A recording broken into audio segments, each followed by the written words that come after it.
So in this video I want to bring you a Victorian book haul for Victober. Now, last weekend saw me and my friend Julie from Bookish Travels in Rochester town centre. We went down there for a Charles Dickens adventure, and I did a whole video about that, about staying in the church that features in Great Expectations and finding Miss Havisham's house. I'll link that video if you haven't seen it. But we also spent quite a bit of time in Rochester town centre, so a haunt of Charles Dickens, and there was an amazing high street there. I think we forget how much we've lost with losing our English high street in this country, but it was like stepping back in time going into Rochester.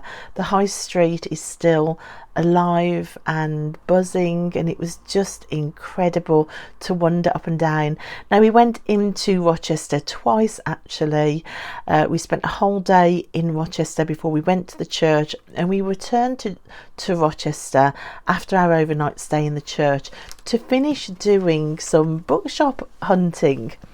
Now, our main shops that we found books in, there were a number of charity shops, but they had a huge Oxfam bookshop, and next door to that they had this incredible second-hand bookshop, which claims it's one of the largest second-hand bookshops in the whole of the UK, and it certainly was huge. I didn't actually get a lot of footage inside simply because I was so excited to go ploughing through the shelves looking, so my phone got put away and I forgot to film in there, but there's a tiny little bit of footage here for you. But I found some incredible books, and I would say 80% of the books I bought in our Rochester trip are linked to Victober, Victorian literature, or my Victorian studies in some way. So I want to share all of those books with you today. I can't remember which ones I got in Baggins bookstore or which ones I got in the Oxfam bookstore, so I'm just going to generally show you them as they are here in front of me in the pile. First two, if you saw my last video about Oscar Wilde, you will have seen these two books. So I picked up a couple of Oscar Wilde books fresh on the extraordinary read of Salome. I loved reading that play so much for Victober. Just made me really keen to read more Oscar Wilde. So I managed to find a critical edition of the major works of Oscar Wilde. So this is a Oxford Authors Press, and it covers fiction like The Picture of Dorian Gray, The Devoted Friend, The Happy Prince, Lord Arthur Savile's Crime are all covered. There's critical dialogues covered. The Decay of Lying, The Critic as an Artist Part 1 and 2 is covered. You've got the plays Salome, which I'm dying to read, Lady Windermere's Fan, An Ideal Husband and the Importance of Being Earnest, they're covered. You have got poems covered. The poems covered are The Harlot's House, The Sphinx, The Ballad of Reading Gaol. And then you've got poems in prose covered, The Artist, The Disciple, The House of Judgment.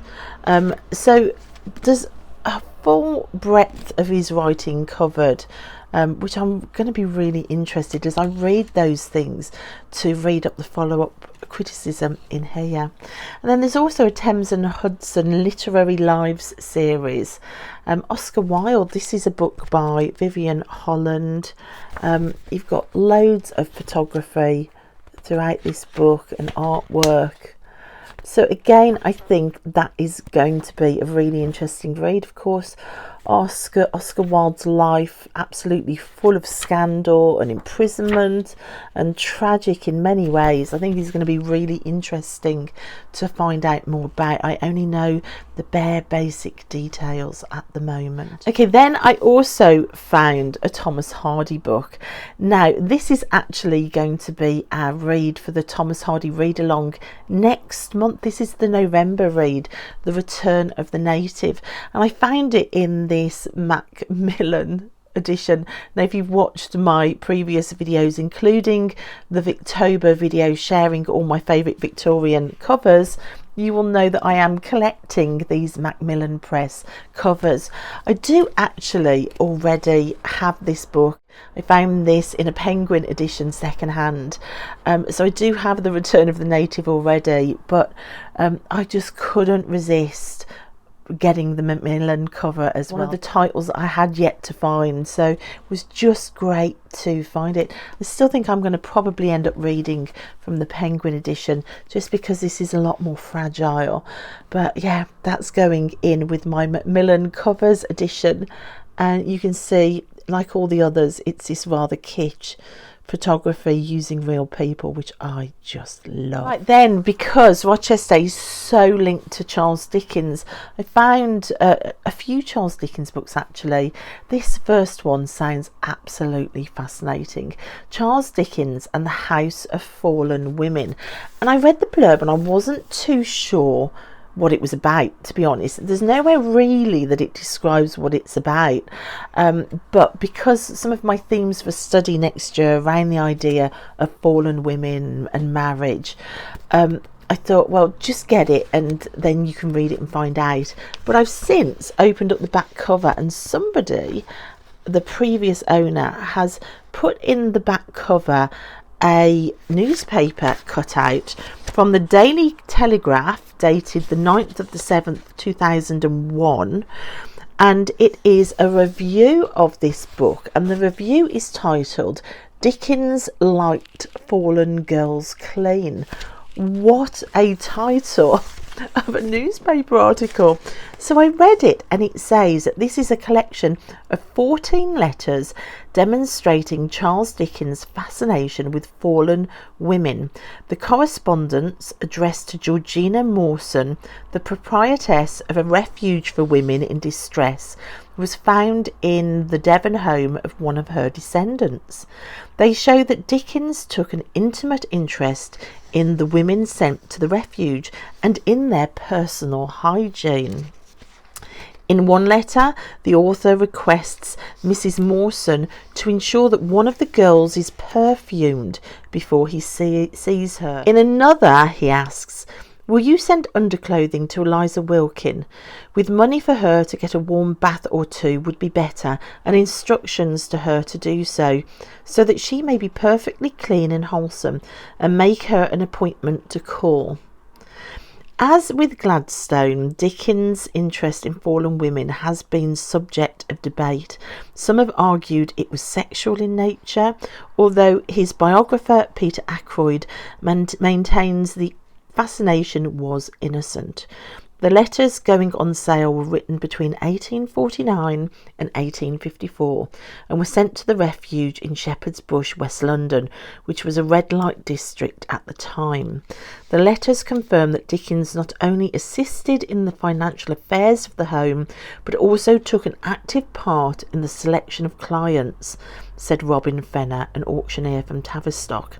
He discovered the letters at the home of Judith Hughes, 89, once an accomplished cabinet maker who is in a nursing home. They are being auctioned at the Stannery Gallery, Tavistock today, and are expected to fetch up to £2,000 each. So a collection of letters discovered that link Dickens to a house for fallen women and his strange fascination in their cleanliness.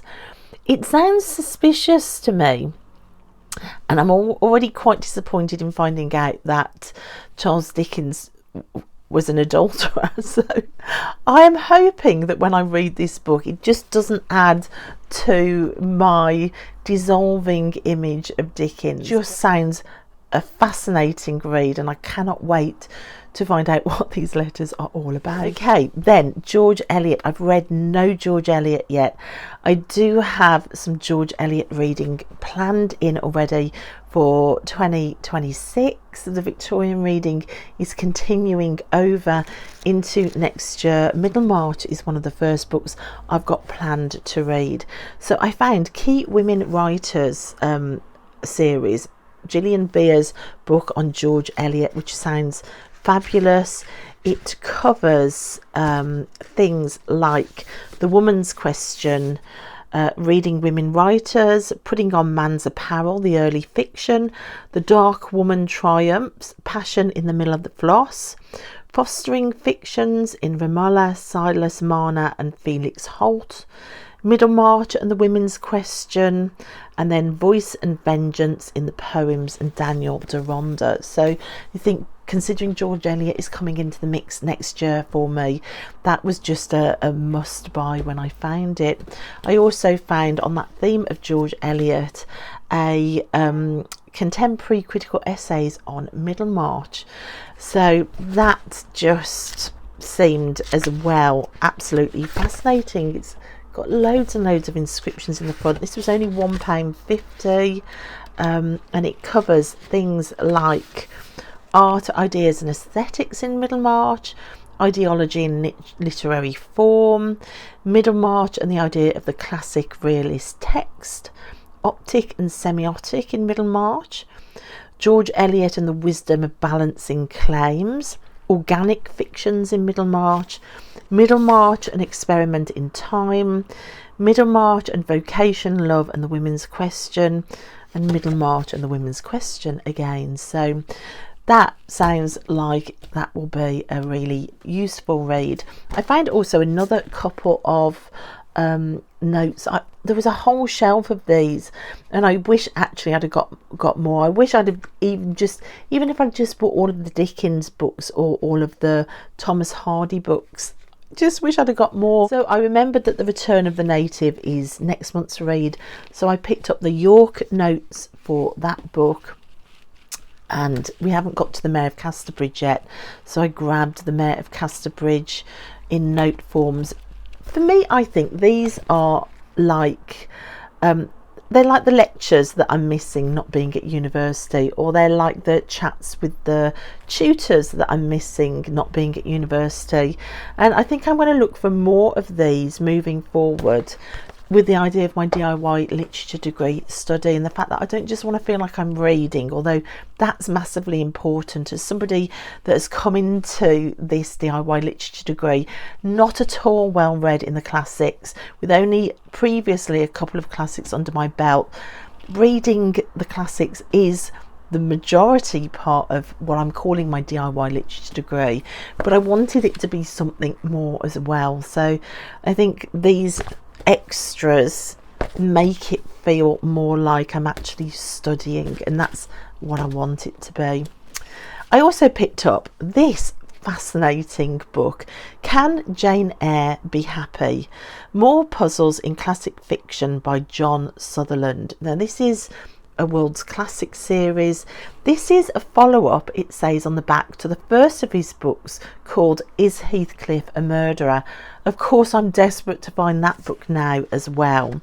So you've got a lot of Victorian literature covered in here in different essays, which just sound so fantastic.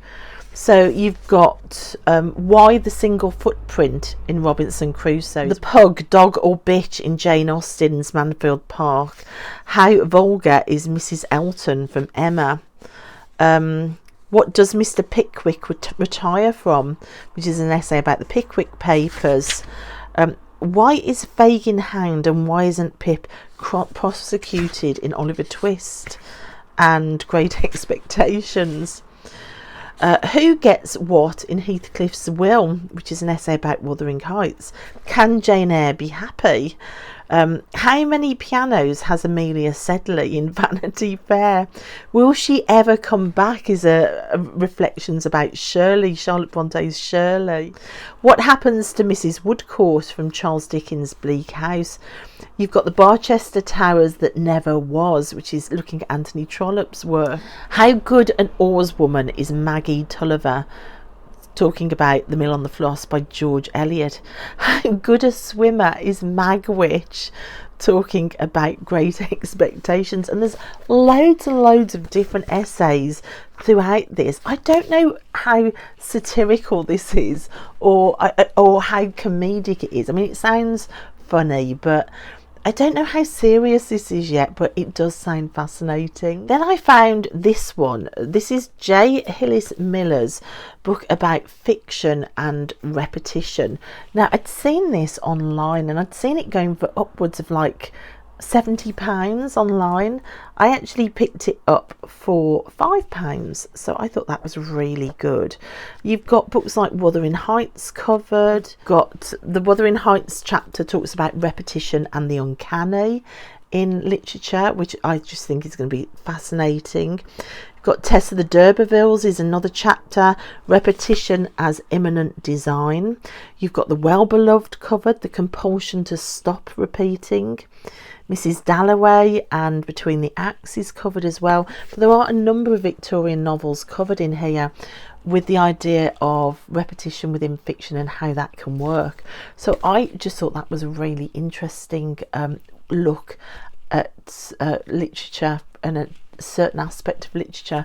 So I would have got that literally just for the Wuthering Heights essay about repetition and the uncanny, which sounds brilliant. And the same with this one, Problems for Feminist Criticism. So this also features a number of Victorian novels. Now, my first year on my DIY literature degree, trying to find out about criticism and literary theory has been so difficult. I found it so hard and such a dense subject to penetrate that at times I've thought, this is above my intellect, I just don't get it.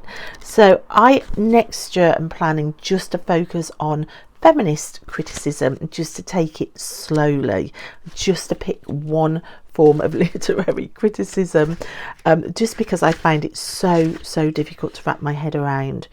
But in this, you've got not only George Eliot, Dickens, Shakespeare, Milton's covered, but you've got different criticisms around novels that I have read now. So you've got Gender and Class in Villette and North and South. I've read both of those. Women, Lovely Women, 4 Dickens heroines and their critics. You've got the talkative woman in Shakespeare, Dickens and George Eliot covered as well. So lots of different chapters there, which does focus mostly on Victorian literature, though there's some earlier literature like Shakespeare and Milton, but again, fascinating.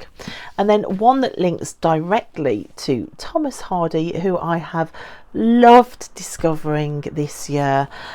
Thomas Hardy, The Poetic Structure. So we're presented with illuminating readings of his novels and poetry, emphasising theme, structure and linguistic patterns.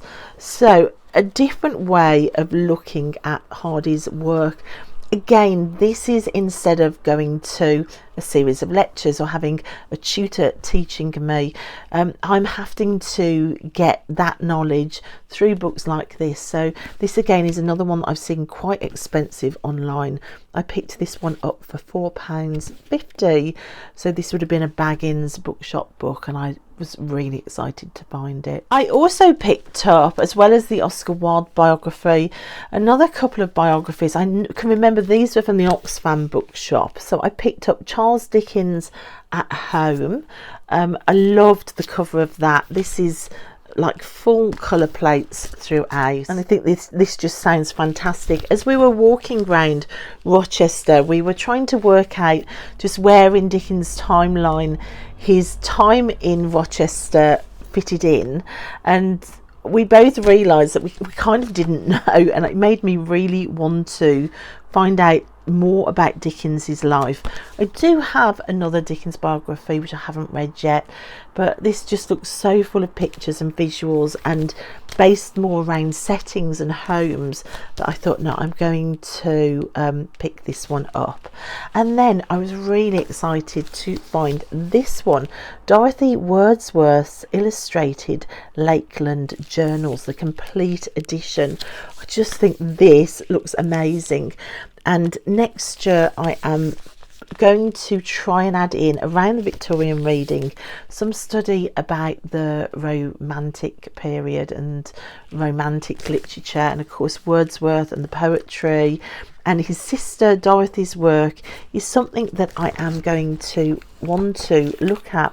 There are some gorgeous illustrations all the way throughout this. I don't know yet whether these are Dorothy's illustrations. I'm not sure yet, but I just love that idea of the women around the male players as well. So Dorothy Wordsworth is somebody that I was looking to read from. So finding this, I think I paid £3 for this, so I just grabbed that. I thought that was fabulous. The last Victorian book I bought was actually from Eastgate House. So this is Eastgate House on the High Street. There are gardens at the back which are free to get into, but you do have to pay to go into the building itself.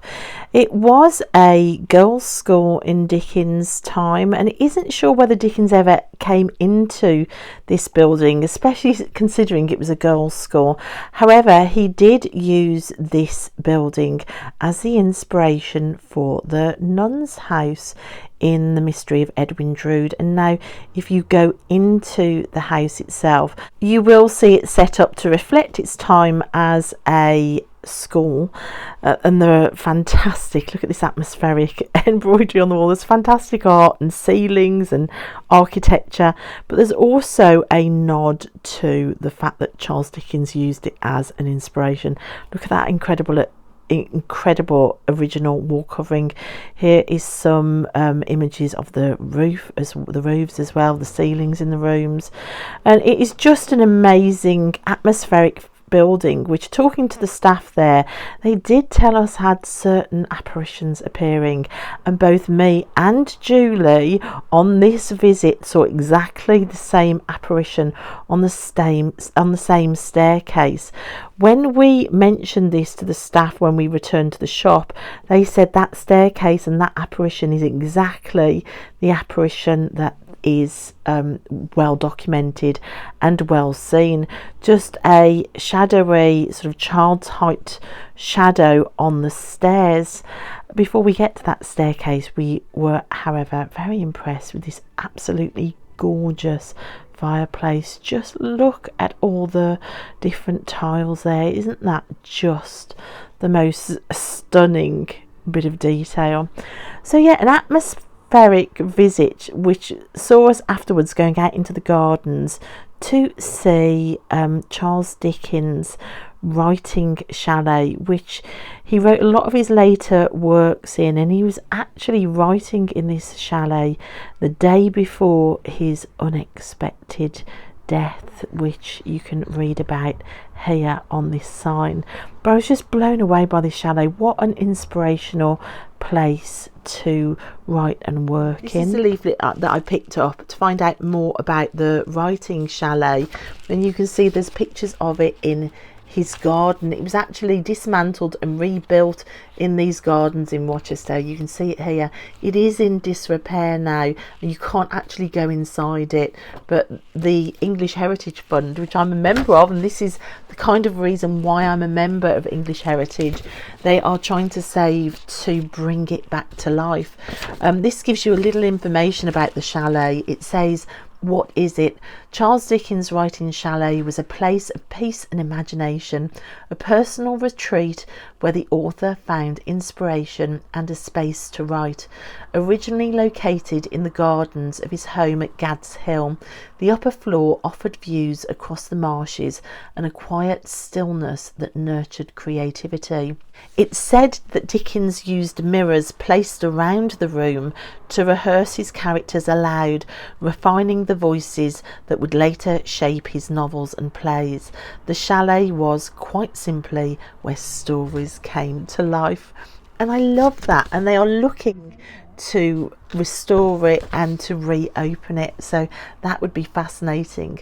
But while we were at Eastgate House, in the shop there, they had been sent a load of Charles Dickens books from the tourist office when the tourist office closed, and because they got them all for free, they were selling them off cheap. They had loads of Wordsworth edition books of Dickens, all for £3 each.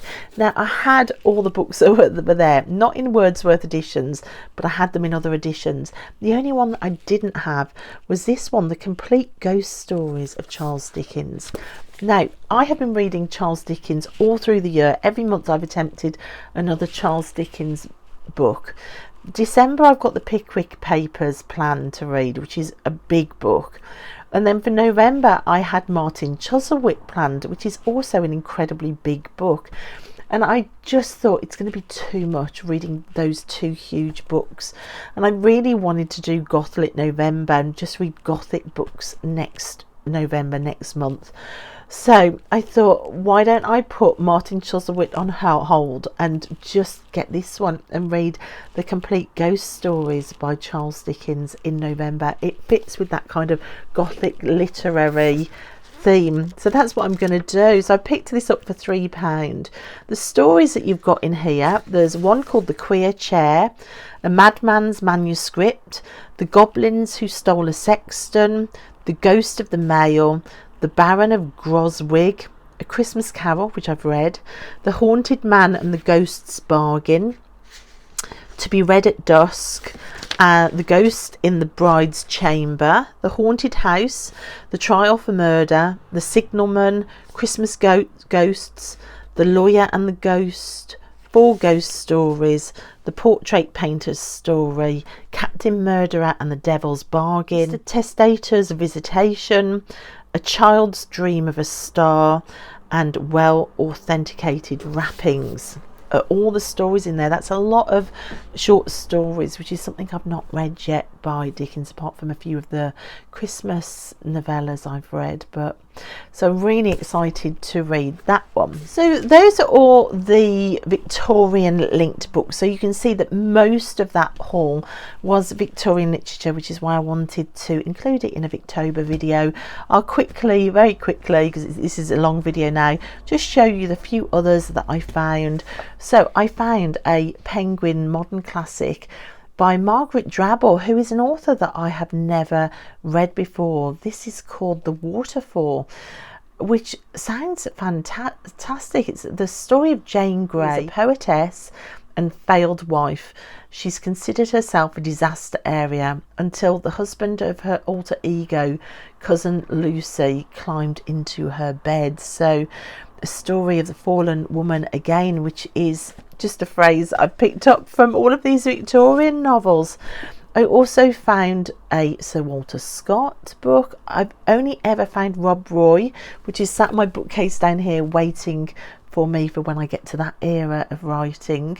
So to add Waverley into that mix, I've got 2 Walter Scott books to read. I also found another D.H. Lawrence, which is great because I can add that now to a little collection of D.H. Lawrence books that I've never read any D.H. Lawrence. This is Women in Love, again that theme of love and marriage. I found this one. I was really excited to find this. Sylvia Plath, Johnny Panic and the Bible of Dreams. So this is some of Sylvia Plath's short stories, which I'm really excited. I've read a lot of her poetry. I have read The Bell Jar. I've never read any short stories, so that was a great find. Considering I'm studying romantic literature next year, a Bloomsbury Guide to Romantic Literature from 1790 to 1830 seemed like a must-buy. I found my second Willa Cather, O Pioneer, which I found in this gorgeous sort of teal spined Penguin edition. I just love that cover. And I found The Age of Innocence by Edith Wharton. And I lie, I just got to the bottom of that pile and found another 3 Victorian linked books. So I found Conversations with Dickens, which has a foreword by Peter Ackroyd. So this is a fictional dialogue based on biographical facts. So this is somebody pretending to have a conversation with Dickens and the answers that he would give based on facts. It's only a short little book. I thought that looked really interesting. I also found another Charles Dickens book, the major novels, Penguin Critical Studies. In here you've got Bleak House. Let me tell you the titles, because these are some great titles. Dombey and the Son, Living in a World of Time. David Copperfield, Fixatives and Freedoms. Bleak House, Connections and Contradictions. Little Dorrit, The World's City. Great Expectations, Versions of Selfhood, and Our Mutual Friend, Instruments in Their Places. So again, that's my tutor standing in front of me. And then I found this rather old book called Hardy as Novelist. This was only £2.50 from Baggins Book. It covers Hardy the Novelist, an essay in criticism by David Cecil during the Clark Lectures given at Cambridge in 1942. So this literally is a lecture in book form. So again, literally a book that is in place, a £2.50 book in place of a £30,000 literary real degree. So I'm trying to do it with support where I can find it, but support from books. And that's it, guys. There just had to be a focused Victober book haul for this month of October. I hope you enjoyed seeing what I found, and thank you for watching. I'll see you next time. Bye.